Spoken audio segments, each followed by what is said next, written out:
Good morning, players, and happy Mardi Gras. Today is a very big day for this Louisiana girl, and it's also a very big day for Shalon, who is Monique's son. And he has decided to speak out after Monique's Club Shay Shay interview, where she stated that they were on the road to reconciliation. Well, he wanted to go ahead and correct that and say they're not on the road to reconciliation, and he is okay with that. Y'all go ahead and grab your tea and have a seat. Let's get into it. Hi, I am Shalon. I am a stand up comedian, Monique's oldest son.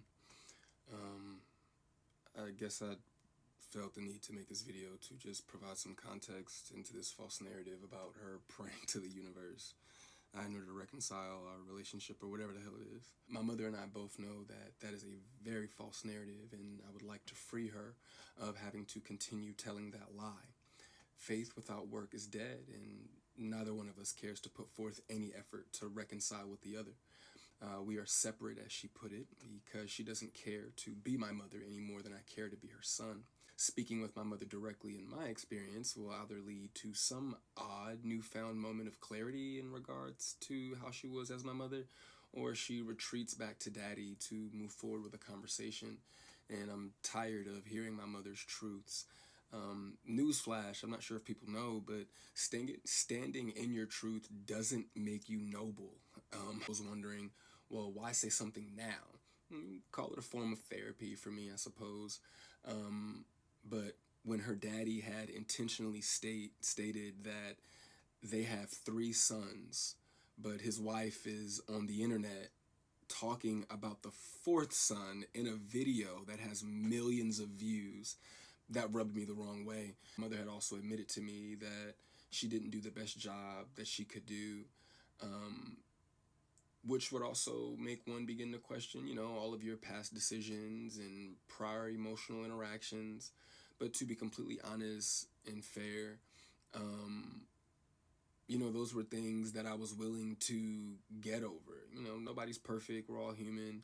But my mother showed a clear lack of humility, compassion, and consideration when taking any level of accountability for those things. Anything that she may take true accountability for, it's only at her convenience, in my experience.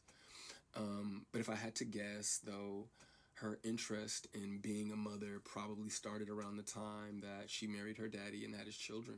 To this very day, my mother has never expressed to me when, if ever, she became interested in me as her son. That did lead me down a path of questioning my self-worth and struggling to understand the value of a mother in a child's life. In the interview, she also states that she gave me an apology, but an apology to a son from a mother that consciously showed no interest in him holds no weight. There are still women to this day that my mother will give credit to for being more of a mother to me than she ever could. Her assistant, my cousin, being one of them.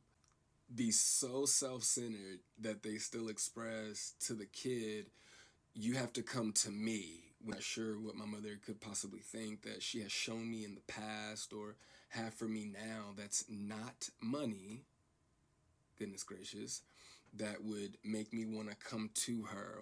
But my mother loved things more than she loved me, and she would validate her love for me by giving me things and would proceed to call me ungrateful or inconsiderate if said things did not have the desired effect. I did learn how not to love from my mother. I do appreciate my mother, for showing me what the top of the mountain looks like. I really did want my mother to have a relationship with my daughter. I even fought through those intrusive thoughts that were, if she wasn't interested in you, what makes you think she's going to be interested in your kid? But it took my mother no time at all to prove that those intrusive thoughts were correct. All right, players. So that's what he had to say regarding this situation. And I'm going to go ahead and keep it a stack with you. I could hear the pain in his voice. And as a mother, I wanted to just really hug him. And I really wanted, if I had Monique's phone number, I would call her right now and say, hey, you need to go to your baby and you need to talk to your baby because this ain't it, in my opinion. I understand he's a grown man, but Ain't no way I would have been able to hear that coming from my son and not go to him. And especially the part about the grandbabies. You know, my heart went out to him. But players, I want to know what you all think about this. Put your thoughts in the comments. This is Double D Mova reporting for the Black Accurate News.